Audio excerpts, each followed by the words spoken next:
اب بچے آپ لوگوں کو میں یہ سلو بتا رہی ہوں, آپ لوگ رجسٹر اٹھا لیں, پن اٹھا لیں اور اس کو اپنے ساتھ نوٹ کریں. اوپر عنوان لکھ کے خالی جگہ پر کریں. فرسٹ نمبر ہے پوری کائنات کا خالق و مالک اور رازق ایک اللہ تعالیٰ ہے. یہ رازق جو ہے آپ لوگ مارکر سے لکھیں اور اس کو نیچے جو ہے ڈبل انڈر لائن کریں. سیکنڈ نمبر ہے اللہ تعالیٰ ذات و صفات میں ایک ہے. ادھر بھی صفات جو ہے اس کو انڈر لائن کریں.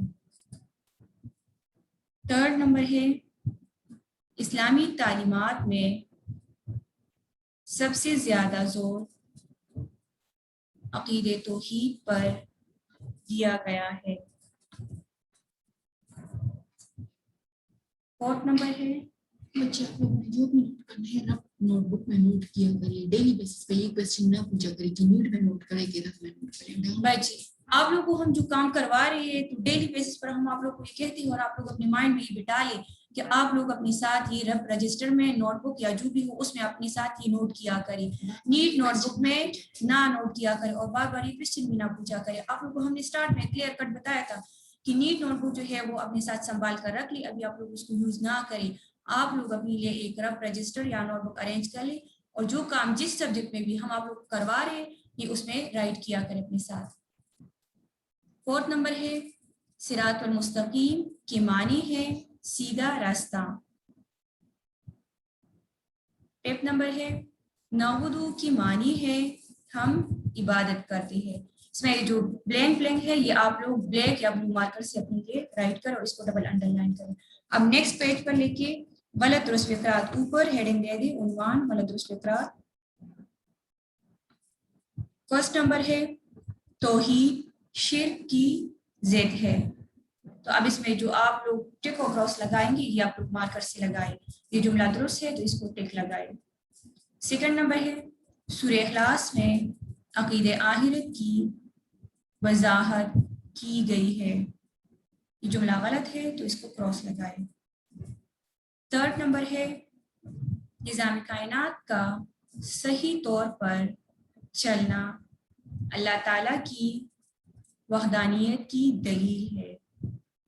یہ بھی درست ہے. فورتھ نمبر ہے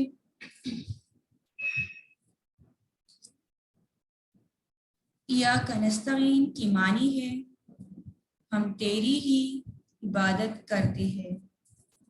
یہ جملہ بھی غلط ہے. لاسٹ نمبر ہے عقیدہ توحید انسانی زندگی پر مثبت اثرات مرتب کرتا ہے. یہ جملہ درست ہے. یہاں تک آپ لوگوں کا فرسٹ سبق جو ہے اللہ تعالیٰ ایمان کمپلیٹ ہو جاتا ہے.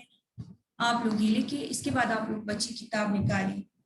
آج اس کے بعد ابھی ہم سبق نمبر دوسرا جو ہے نماز وہ شروع کریں گے. کتاب صفحہ نمبر 16 آپ لوگ نکالیں اور ہاتھ میں پینسل بھی پکڑے. جو مشکل الفاظ آتے جائیں گے آپ لوگوں کو میں اس کی میننگ بتا دی جاؤں گی. آپ لوگ اس لفظ کو انڈر لائن کر کے اس کی اوپر یا نیچے اس کی میننگ لکھتے جائیں.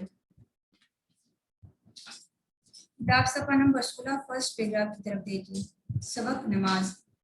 مفہوم. نماز کو عربی میں صلاۃ کہتے ہیں.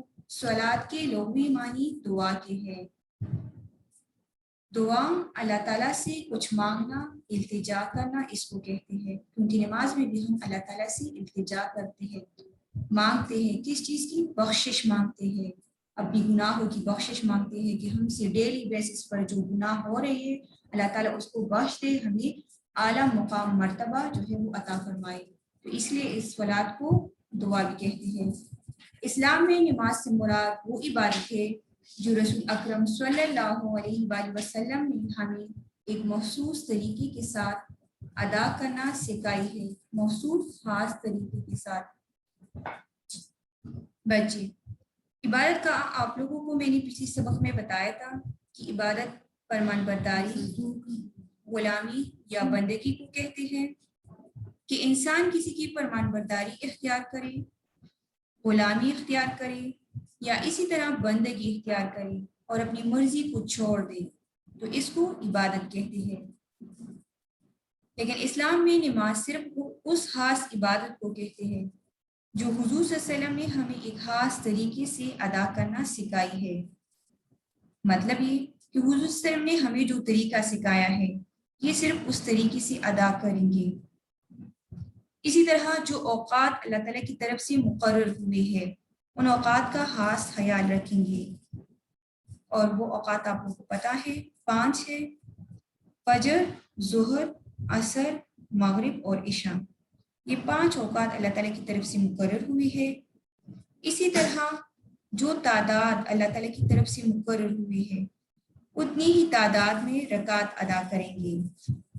اب اگر کوئی بندہ ان باتوں کا خیال نہیں رکھے گا اور اپنی مرضی سے اور اپنی طریقے سے اٹھے گا، بیٹھے گا، سجدے کے لیے جائے گا، رکوع کرے گا، یا اسی طرح اپنی مرضی کی رکعت ادا کرے گا، یا اپنی مرضی کے وقت میں نماز ادا کرے گا، اور حضور صلی اللہ علیہ وسلم اور اللہ تعالیٰ کی طرف سے جو اوقات، رکعت اور طریقہ مقرر ہوا ہے جو انہوں نے ہمیں بتایا ہے ان کا بندہ خیال نہیں رکھے گا تو وہ نماز نہیں ہوگی۔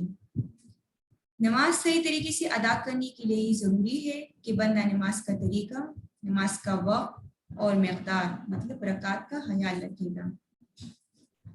آگے ہے اہمیت۔ دین اسلام میں نماز کی بہت اہمیت ہے۔ ارکان اسلام میں کلمہ توحید کے بعد دوسرا اہم رکن نماز ہے۔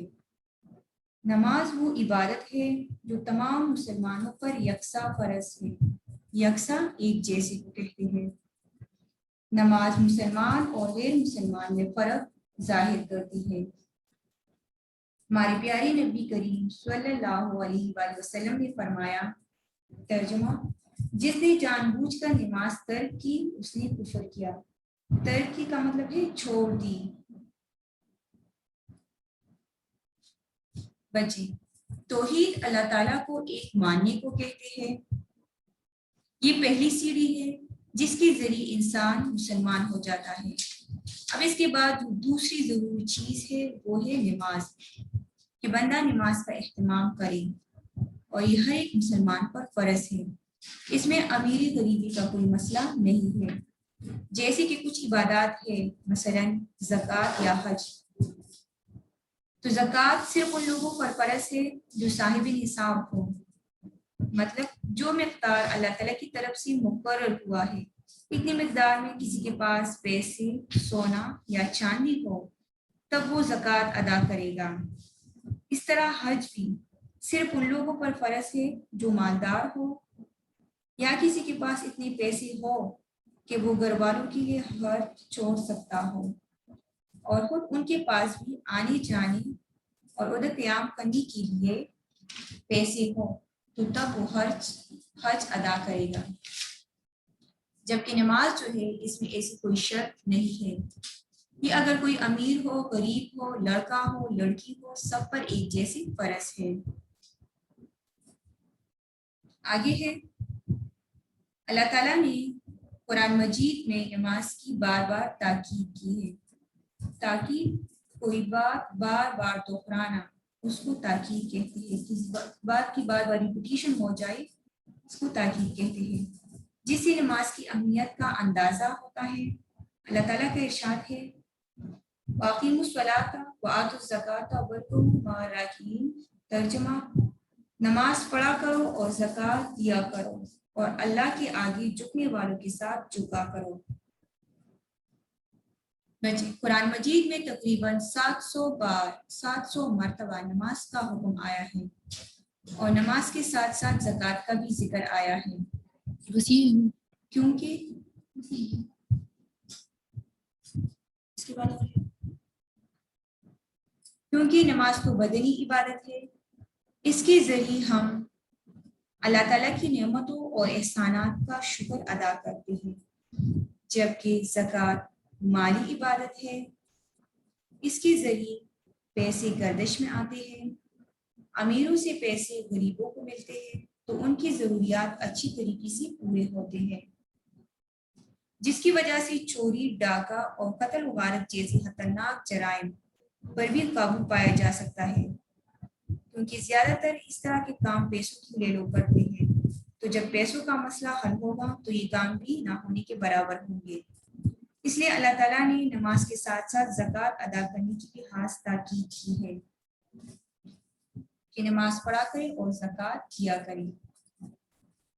آگے ہے رسول اللہ صلی اللہ علیہ وآلہ وسلم کو توحید کے بعد جو حکم اللہ تعالیٰ کی طرف سے ملا وہ نماز کا ہی تھا.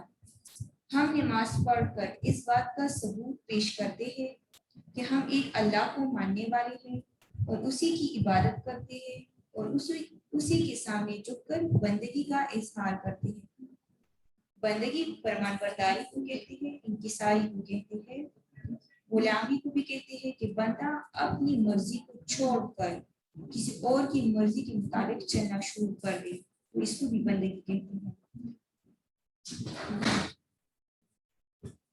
بچے نماز میں ہم اللہ تعالیٰ کی نعمتوں کا شکر ادا کرتے ہیں اور اس بات کا بھی اقرار کرتے ہیں کہ صرف اللہ تعالیٰ عبادت کے لائق ہے, وہی تمام جہانوں کا مالک ہے اور وہ ایک ہے اور صرف وہی عبادت کے لائق ہے, اس لیے ہمیں صرف اسی کی عبادت کرنی چاہیے.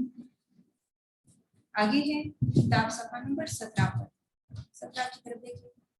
ہمیں چاہیے کہ ہم اللہ تعالیٰ اور اس کے رسول اللہ صلی اللہ علیہ وآلہ وسلم کے فرمان کی مکمل اطاعت کریں.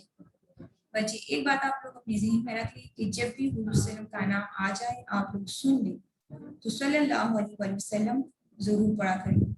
اگر ایک دو دفعہ آ جائیں تو آپ لوگ مکمل درود پڑھا کریں, لیکن اگر بار بار اس کے نام کی ریپیٹیشن ہو آپ لوگوں تو پھر آپ لوگ صرف صلی اللہ علیہ وسلم پڑھا کریں, لیکن یہ ضرور آپ لوگ پڑھیں. اگر نہیں پڑھیں گے تو آپ لوگ گناہگار ہوں گے. آگے دیکھیں اور نماز میں کوتاہی نہ کریں. نماز کی اہمیت کا اندازہ نبی صلی اللہ علیہ وسلم کی اس ارشاد مبارک سے بھی ہوتا ہے. الصلاۃ عماد الدین, ترجمہ نماز دین کا ستون ہے. بچے اللہ تعالیٰ کی ہم پر بے شمار انعامات اور احسانات ہیں, وہی ہمارا خالق مالک رازق ہے, اس لیے ہمیں چاہیے کہ ہم صرف اسی کی عبادت کریں اور نماز میں ہم کوتاہی نہ کریں. کوتاہی چھوڑنے کو کہتے ہیں کہ بندہ کبھی کرے کبھی نہ کرے, اپنی مرضی اس میں شامل نہ کرے, بلکہ جو اوقات اللہ تعالیٰ کی طرف سے مقرر ہوئے ہیں ان اوقات کا خیال رکھیں, ان اوقات میں یہ مکمل کریں, کیونکہ یہ تو فرض ہے. چاہے ہمارا دل اچھا ہو برا ہو, چاہے ہماری مرضی ہو نہ ہو, ہم یہ پڑھیں گے.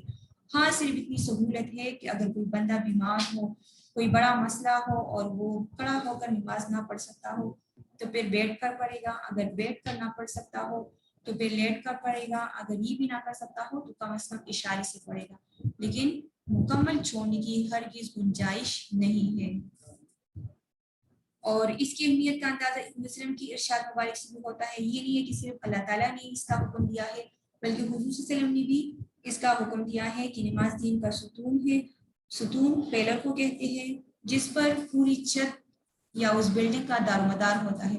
اگر وہی کمزور ہو تو پھر وہ چھت جو ہے وہ بھی کمزور ہوتا ہے, تھوڑی سی ہوا آ جائے طوفان آ جائے تو وہ چھت جو ہے وہ گرنے لگتا ہے. اس طرح اگر ہم نماز نہیں پڑھیں گے اور باقی اچھے اعمال کریں گے تو ہمارا ایمان کمزور ہوگا, تھوڑی سی سختی وغیرہ آئے گی تو ہمارا ایمان ہم سے جاتا رہے گا. بچے آج کے لیے اتنا کافی ہے, آپ لوگ کوشچن ہو تو پوچھ سکتے ہیں. ہوم ورک میں بچے آپ لوگ جو آپ لوگ کا پچھلا سبق ہے, سبق اللہ تعالیٰ کو ایمان, اس کا مفصل سوال نمبر 1 اور 2 وہ آپ لوگ آج لرن کریں گے.